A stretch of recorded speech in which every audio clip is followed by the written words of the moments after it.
Halo Devers, kembali lagi nih sama aku Dania. Kali ini aku bakal ikutan challenge yang bernama Tanya Yoters. Jadi ini aku akan ambil 5 pertanyaan yang ada di fishbowl ini. Kemudian aku akan menjawabnya. Lalu begitu seterusnya sampai pertanyaan kelima. Oke, kita mulai ya dari pertanyaan yang pertama. Ini apa ya?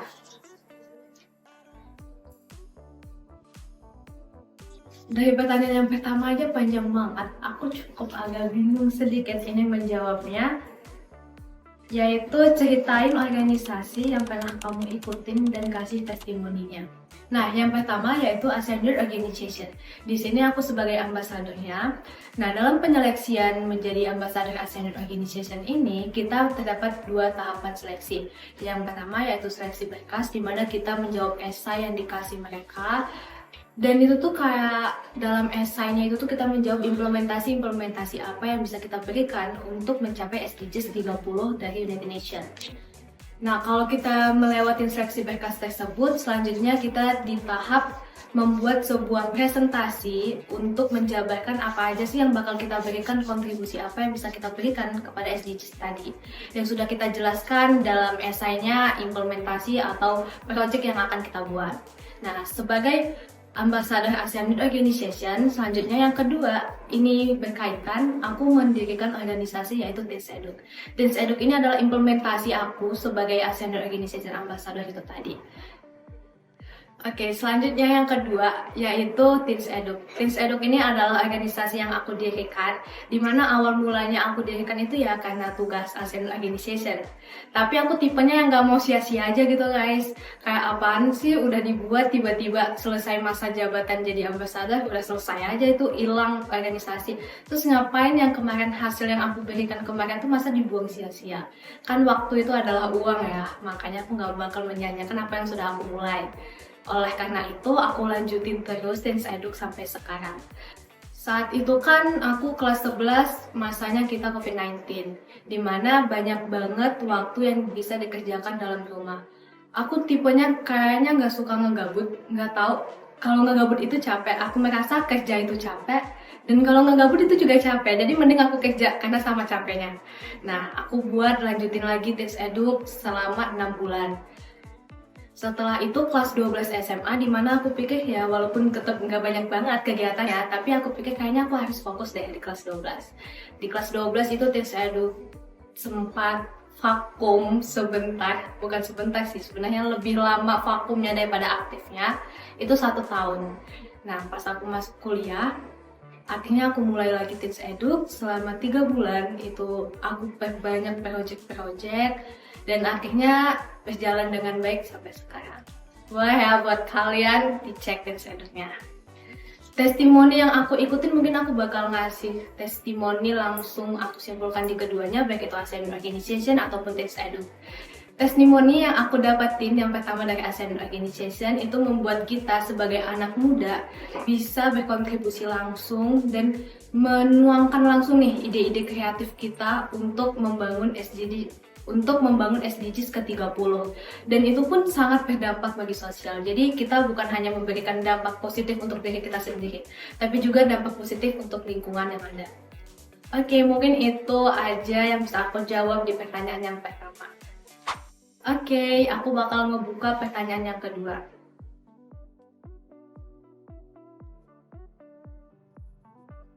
Aku bakal bacain yang ini, kayaknya ini nggak ada dari apa ya guys.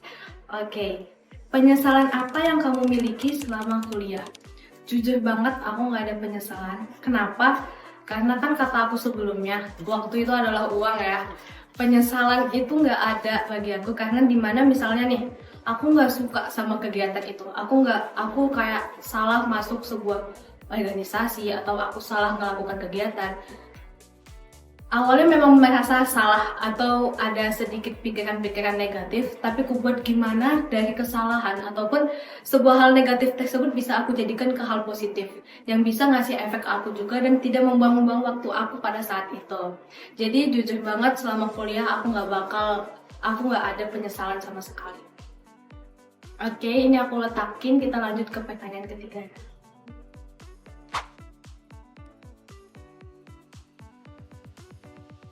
Oke, pertanyaan yang ketiga. Apa proyek yang pernah kamu buat semasa kuliah? Oke, ini proyek selama masa kuliah. Mungkin aku jawab yang menurut aku mudah aja ya menjawabnya. Balik lagi kita ke Teens Eduk.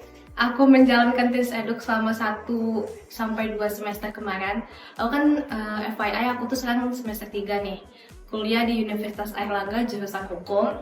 Jadi aku aktif di organisasi kampus dan juga luar kampus. Nah, mungkin aku bakalan sedikit kasih tahu bahwasanya Teens Eduk itu juga sedang kerjasama dengan salah satu organisasi di kampus aku, yaitu Universitas Airlangga jurusan Hukum. Nah, Teens Eduk ini kolaborasi dengan organisasi yang aku ikutin, yaitu ILSA. Project yang udah aku selesain selama 2 semester kemarin dalam Teens Eduk itu yang pertama campaign, di mana kita kampanye tentang peran wanita di dunia politik. Di sini membutuhkan waktu sekitar 2 bulan untuk menyelesaikan campaign tersebut. Selanjutnya yang kedua yaitu webinar. Dalam webinar ini tuh sebenarnya aku nggak banyak kerja kalau di dalam webinar karena udah ada tim dari Teens Eduk untuk mengerjakan webinar tersebut. Cuman mungkin kemarin tuh sedikit yang mengganggu atau sedikit tantangan dalam melaksanakan webinar itu mencari speakernya sih guys. Mungkin itu yang bisa aku jawab 2 top project yang udah aku selesain. Yang pertama campaign dan yang kedua yaitu webinar. Nah, selanjutnya aku mau membuka pertanyaan yang keempat. Kita lanjut ke pertanyaan yang keempat. Kenapa aktif organisasi itu penting buat mahasiswa? Oke, bagi aku organisasi itu adalah ajang untuk mencari relasi. Aku banyak banget kenal orang yang dimana itu tuh nggak bakal aku ekspektasi bakal bisa kenal ataupun aku ekspektasi untuk dekat sama orang tersebut.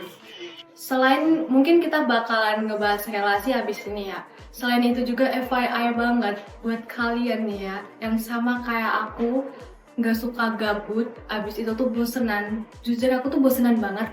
4 jam atau 5 jam di tempat tersebut ataupun 5 jam itu nggak ngelakuin kegiatan, aku ngerasa capek. Sama kayak yang kata aku tadi sebelumnya, baik itu ngegabut capek, kerja juga capek, lebih baik aku kerja daripada aku gabut karena sama-sama capeknya. Nah, bagi aku dengan kita melaksanakan atau menuangkan kegabutan itu dalam kegiatan, kan kita mendapatkan hasil nih. Kenapa kita nggak ngelakuin kegiatan aja yang mendapatkan hasil untuk kita daripada kita ngegabut? Nah, jadi bagi aku dengan ikut organisasi itu penting. Tapi sebenarnya tuh mungkin beberapa orang ngelihatnya tuh organisasi itu capek ya. Kalau dari aku ikut organisasi itu malah menuangkan kecapean dalam sebuah hal yang positif. Nah, gimana ya guys? Aku nggak tahu pendapat kalian gimana. Ini bahasanya mungkin nggak tahu bagusnya kayak gimana. Intinya tuh organisasi itu tempat aku menuangkan kegabutan dan mendapatkan hasil positif. Oke, pertanyaan keempat udah aku jawab. Kita lanjut ke pertanyaan kelima. Nah, ini mah udah tinggal 1 doang. Gak bakalan ada lagi. Aku harus menjawab pertanyaan yang terakhir. Ceritain dong rutinitas kamu sehari-hari kalau lagi kuliah. Aktivitas aku sehari-hari selama kuliah. Kan ini baru masuk semester 3 ya, baru 2 minggu menjalankan perkuliahan di semester 3. Jadi saat ini tuh aku kuliah cuma 4 hari, Senin sampai Kamis, dan itu full banget karena Jumatnya kosong. Oke, mungkin kita awalin dengan bangun tidur. Nah, saat bangun tidur itu mungkin kita bersih-bersih dan melakukan ibadah lainnya. Selain itu, aku kan anak kos ya, dan juga FYI nih, aku tuh orangnya nggak bisa makan yang sembarangan karena ada alergi di diri aku, jadinya aku masak. Selain itu juga masak mungkin memenuhi kegabutan aku ya guys. Sebelum menuju perkuliahan yang jam 7 itu dimulai, jadi aku masak dulu. Mungkin masaknya ya itu aja. Tiap hari mungkin dalam seminggu cuma 3 jenis masakan yang aku ulangin secara berkali-kali dalam minggunya. Nah, setelah itu aku masuk kuliah. Kuliah aku tuh jam 7 pagi sampai jam 1 siang. Itu sebentar deh. Jam 7 pagi sampai jam 1 siang. Selagi masa perkuliahan itu, daripada aku ngelakuin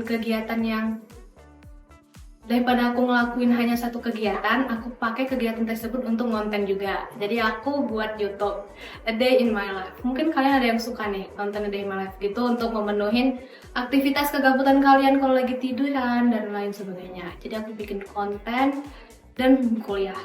Di semasa perkuliahan itu kan ada jeda untuk istirahat. Nah, dalam jeda istirahat itu mungkin aku pakai juga buat main dan cek-cek sebentar tugas-tugas aku dalam organisasi dan juga sebagainya. Selanjutnya balik kuliah mungkin aku bakalan nongkinya ya nggak lama-lama lah, kali 3-4 jam. Lama sih gitu sebenarnya. Selama 3-4 jam itu tetap aku pakai untuk ngonten tuh kehidupan aku ya guys. Oke, jadi aku tetap main walaupun 4 jam itu main, aku nggak mau dong sia-sia 4 jam itu aku main, jadi aku pakai juga tetap untuk ngonten. Nah, selesai ngonten aku balik ke rumah, kayak tadi aku tetap masak, walaupun udah makan saat main tetap aku akhirnya laparan, bisa 4 kali sampai 5 kali aku makan dalam sehari, itu banyak banget. Dan ya aku masak, habis itu aku belajar sebentar ngulas, mungkin aku belajarnya 1-2 jam, itu nggak banyak karena aku orangnya bosan duduk baca, itu aku bosan sebenarnya. Jadi ya aku belajar sebentar, yang pastinya di bawah jam 9, karena kalau udah di atas jam 9 aku nggak bakal mau belajar lagi. Itu aku nggak tahu, pokoknya dari kecil, dari SD memang aku nggak bisa belajar di atas jam 9. Aku bingung banget yang belajar bisa sampai pagi, karena aku beneran nggak bisa guys. Nah, setelah belajar sampai di bawah jam 9, mungkin jam 10 sampai jam 10 atau jam 11 aku pakai untuk main sosial media dan lain sebagainya. Jadi itulah kegiatan aku sehari-hari dan penutup untuk untuk 5 pertanyaan ini. Semoga kalian suka dan ada sedikit hal positif yang bisa dipetik.